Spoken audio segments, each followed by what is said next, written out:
Visit Rain Worthington's ethereal installation at Hilltown Commons. Artist Stephen Tyson discusses his work. To find the love that you forgot. And catch a performance from Dave Maswick and Joel Brown. It's all ahead on this episode of AHA. Funding for AHA has been provided by your contribution and by contributions to the WMHT Venture Fund. Contributors include the Leo Cox Beach Philanthropic Foundation, Chet and Karen Alpelka, Robert and Doris Fisher-Melisardi, and the Robeson Family Foundation.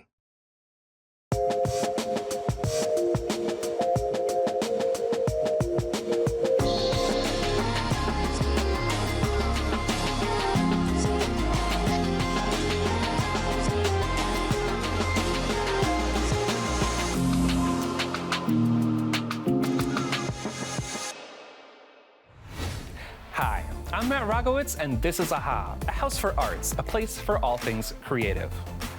Established composer Rain Worthington recently re-embraced her earlier passion for sculptural spaces. We took a trip to Hilltown Commons in Rensselaerville to see her multimedia installation, Ethereal Resonances. I'm a composer and a multidisciplinary artist. I've been a composer for decades and just recently expanded into multidisciplinary, kind of re-embracing an earlier passion for visual arts. So part of this show includes drawings that are very early on to show that this visual art thread went through all the years I was composing too.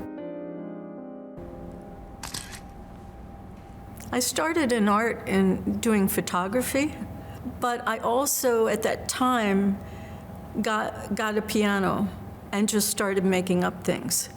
I took the piano to New York with me when I moved to New York back in the mid-1970s, and people would say, "Who's the musician?" And I said, "I just make up things." I was encouraged to do performances of my piano pieces. And so I started doing that, and then the music kind of took off and had a life of its own. I always felt my music, because I wasn't trained in any way, and not trained on any instrument, my music just came out intuitively, and I always felt that my music kind of tapped into a nonverbal kind of channel of emotional associations. One of the pieces that probably is most recognized in a way was written in 2004, and it was after I moved upstate after 9/11. I worked at a financial center doing word processing in a word processing center. The building was the Deutsche Bank building that was right across from the Southern Tower. And actually part of the Southern Tower came down through the building. I did a night shift, like from 4 to 2 in the morning. And so I had left before that happened. But it had a profound effect on me, as it did on everyone.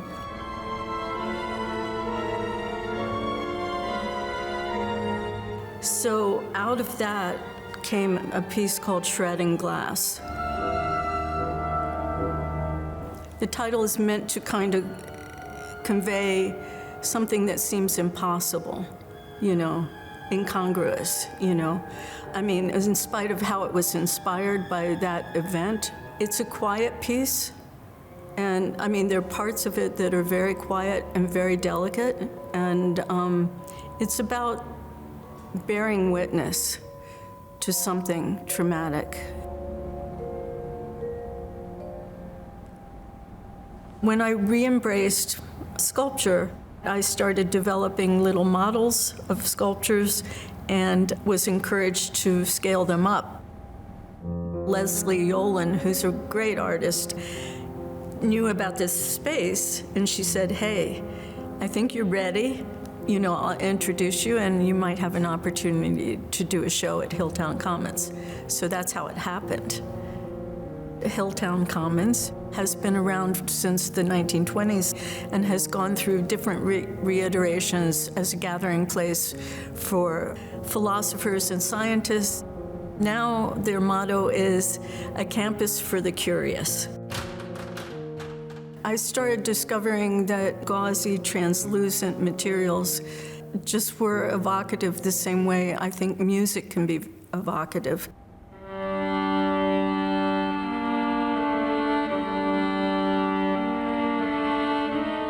Stillness Descending is a piece that uses compostable plastic and wires. And I paired it with a piece of music called An Evening Indigo. And it's kind of almost existential kind of feeling about life, about a moment in time.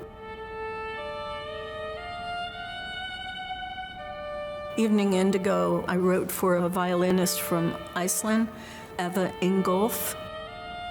When I started doing Stillness Descending, it just seemed a perfect match to put the two together, because both of them kind of create this kind of frozen moment in time in a way, as stillness descends.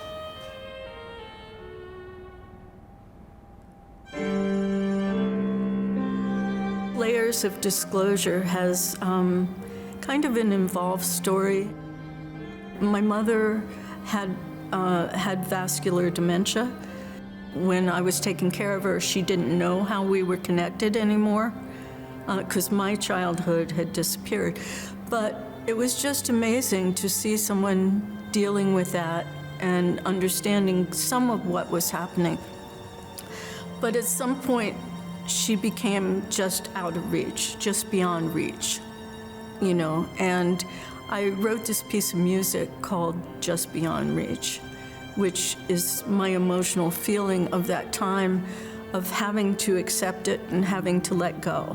And so Layers of Disclosure is kind of the layers of that build on each other and are kind of hiding what's underneath.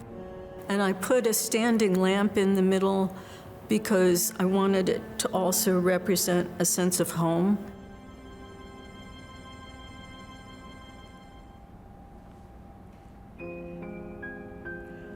I dance within memories, partly dealing with my mother and a loss of memory. And you realize how fluid and how fine a line it is between memory and actual experience, authentic experience. So the piece are these kind of ethereal materials turning, which is kind of like about the experience of life, but it's casting shadows on the wall, and it's never the same, and it's very fluid.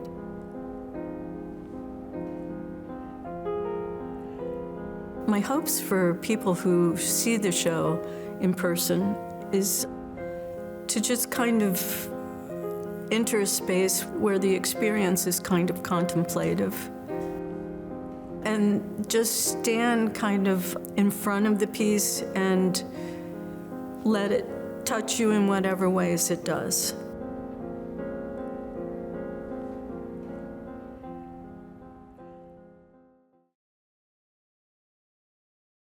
Stephen Tyson is an artist and educator in Saratoga Springs. Jade Warwick sat down with Stephen to learn about how his work unites creativity, science, and community. How would you describe yourself artistically? That's a great question. I see myself as a creative. I'll start with creativity, number one. The importance of that is because it doesn't limit you to how you express yourself. And so I can work in a variety of different media, whether it's digital or whether it's paint on canvas or illustration. I just like the idea of being able to be free to use whatever medium best allows me to express myself. Gotta have the freedom, just be relaxed, that's how you go. So what about themes of your work? Like, does your work follow a certain theme, or are you inspired by any outside influences that show within your work? There isn't a particular theme when it comes to my work. I would say I've been inspired by a variety of different types of art, but not only art, but also in the areas of science. For example, photomicroscopy, looking at cells, looking at things that can't be seen with the unaided eye. The idea of dots and patterns and being able to see those in nature, but also to see how those are expressed in various cultures around the world, has given me the freedom to create connections in ways that were not easily clear to me when I was very young, because I love to do cartoons. I love to do illustration, caricatures. People like Al Hirschfeld, who used to be an illustrator with the New York Times, with his beautiful lines and movement. Those inspired me. But as I began to discover Australian Aboriginal Dreamtime art in dots and the way in which this related to worlds and existence that go beyond the everyday, that connect generations, that move through time. To me, this was liberating. And when I was very young, I had the opportunity to see Martin Luther King at Hunter College.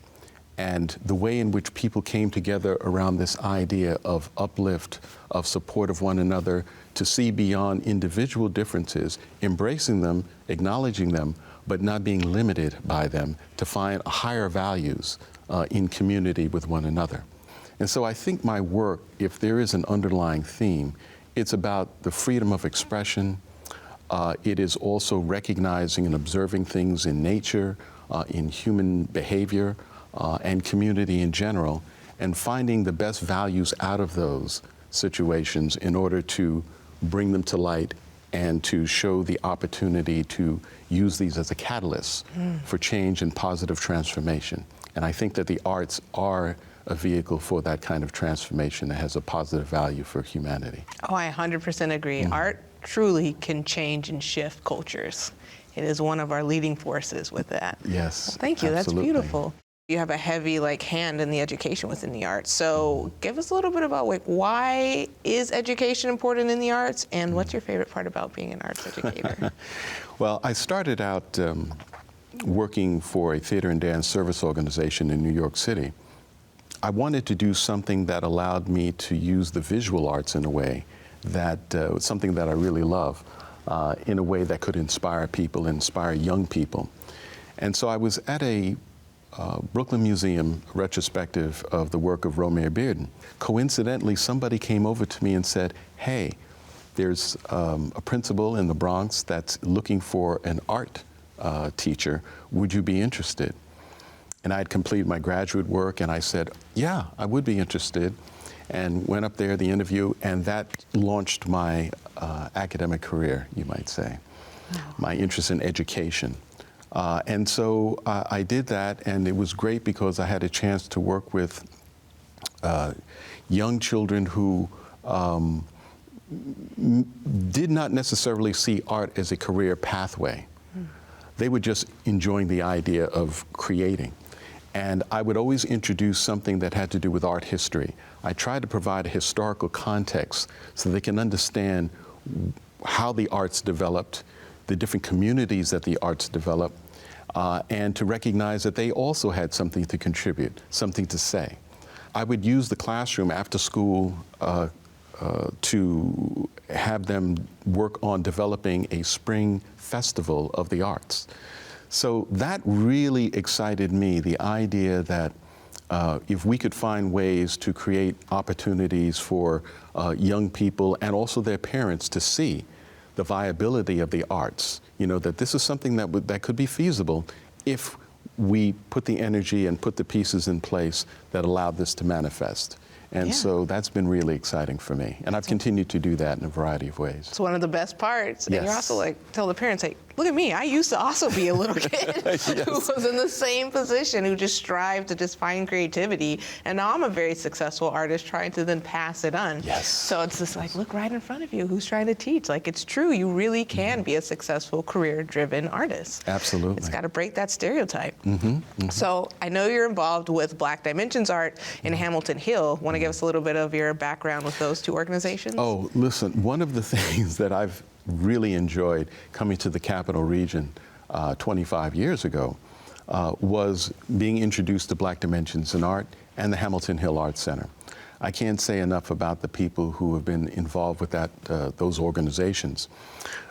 Margaret Cunningham being one of the key founders, not only the Hamilton Hill Arts Center, Mickey Kahn as well.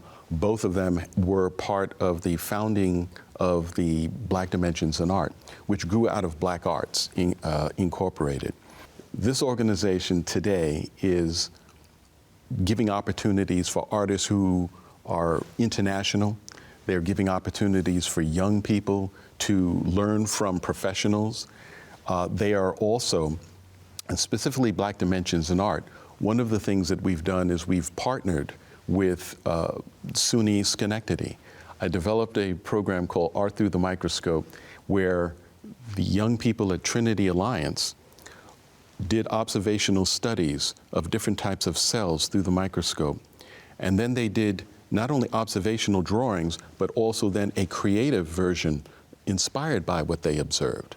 And what this did, Jade, was it gave young people an opportunity not only to be creative, but also to see the importance of science and creativity working together.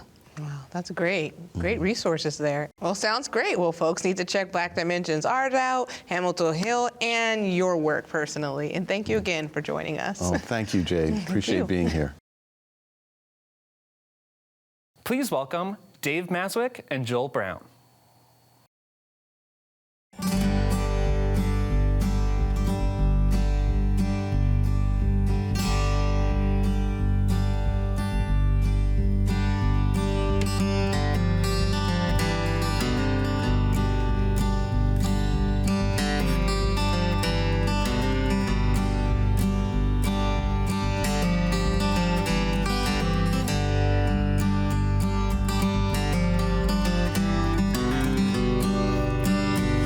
I tried my best to win you over.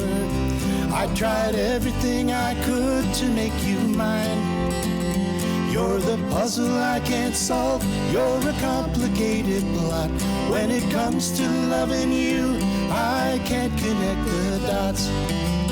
I tried to move your heart from one place to another, to draw the line between the points of you and me. To find the love that you forgot, I gave it all I got.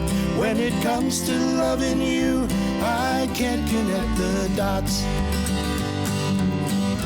I thought the dots would clearly show where I need to go for love. But now I see that I was wrong. You knew it all along, it's true. And when I see you walking with another, my heart sinks lower than my feet. You must have given him the key to the love that you keep locked. When it comes to loving you, I can't connect the dots.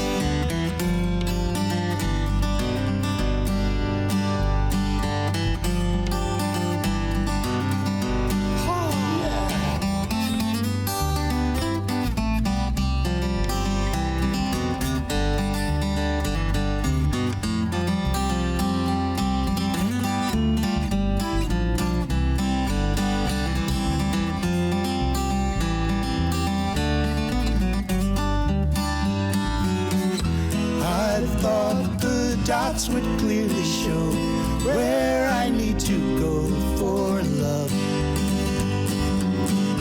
But when I read between the lines, I see I missed the signs, it's true. And when I see you walking with another, my heart sinks lower than my feet. It makes me wonder what he's got, makes him someone that I'm not.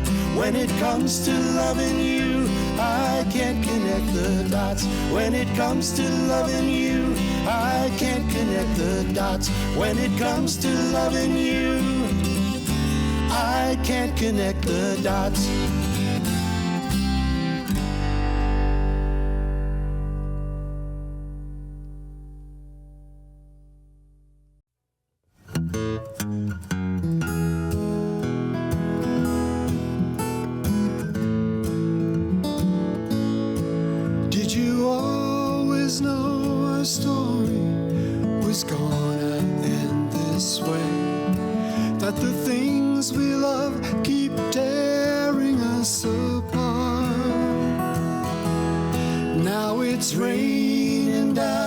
Texas, there's a storm in New Orleans, and there ain't no sunshine left in Tennessee. You flashed that Mona Lisa smile, and that was all it took. We were Romeo and Juliet for life. Now it's raining down in Texas, there's a storm in New Orleans, and there ain't no sunshine left in Tennessee.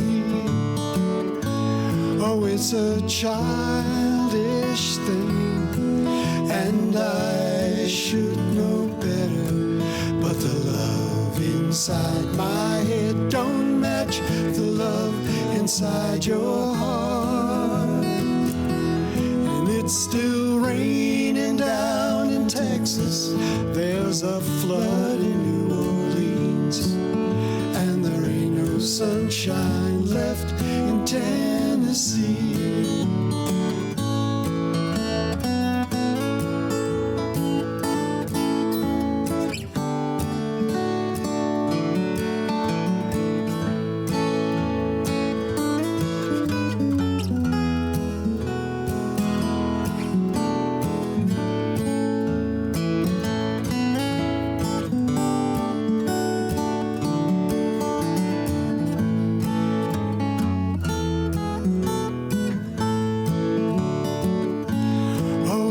Childish thing, and I should know better, but the love inside my head don't match the love inside your heart.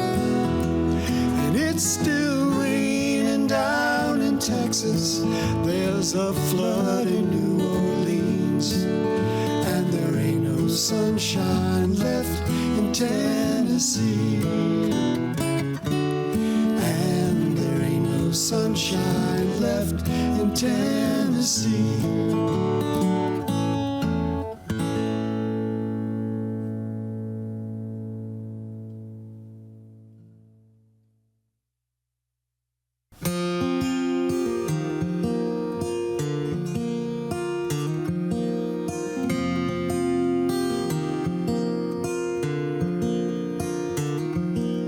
How many have to stand to be counted?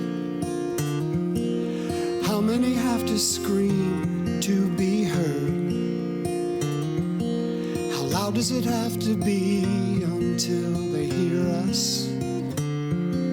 How long is it gonna take before we learn? How many hearts must break to find justice? How much does it cost to be free? Where in the world are the answers to these questions? What in the world will it take for us to see? It seems no matter how hard we try, nothing will spare us these tears in our eyes. With our hands on our heads and our hearts to the sky, some things never change. Some things never change. How long is it gonna take before we matter? How long is it gonna take to be heard? How long will it be until our prayers are answered? How low must we bend to watch our bridges burn? It seems no matter how hard we try, nothing will spare us these tears in our eyes.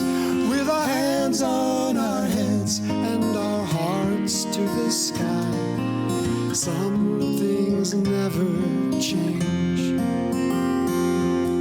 Some things never change.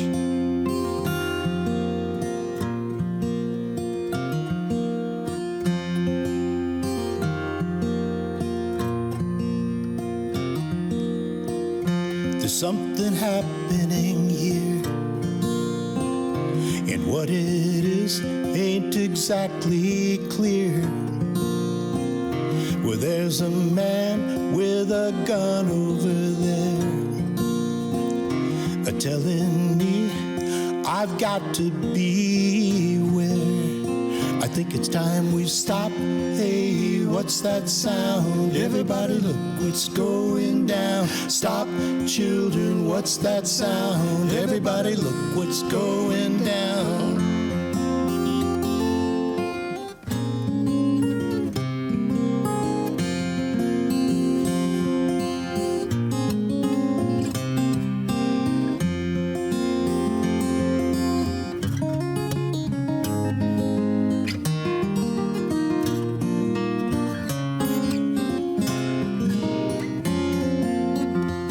Seems no matter how hard we try,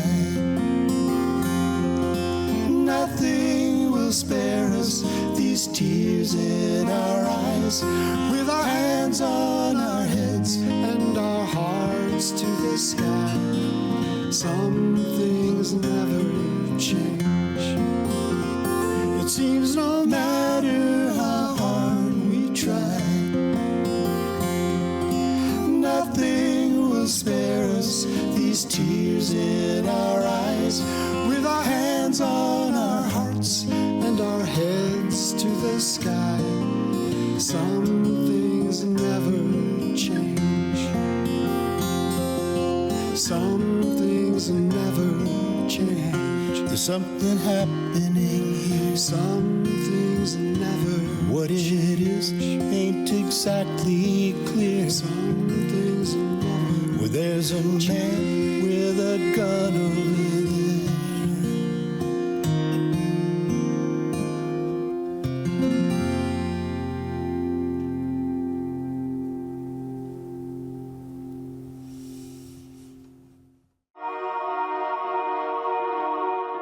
Thanks for joining us. For more arts, visit WMHT.org/AHA and be sure to connect with us on social.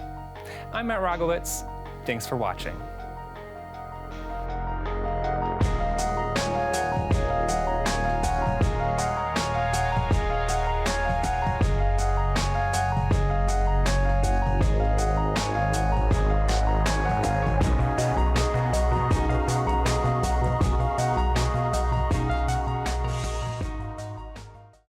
Funding for AHA has been provided by your contribution and by contributions to the WMHT Venture Fund. Contributors include the Leo Cox Beach Philanthropic Foundation, Chet and Karen Alpelka, Robert and Doris Fisher-Melisardi, and the Robeson Family Foundation.